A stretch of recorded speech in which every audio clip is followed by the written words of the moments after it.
köpek sıralaması var. Kedi sıralaması var. Lan şimdi başımıza renk sıralaması mı çıktı? Rengi yok. Bir 5. Mavi. 3.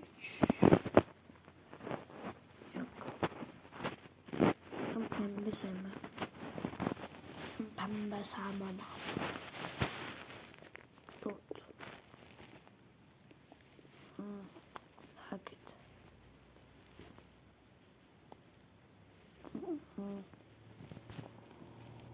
Hayır. No. Sadece koyabilirim. Ama sen ne değil ama ya. Ay tamam. Hadi. Bay bay.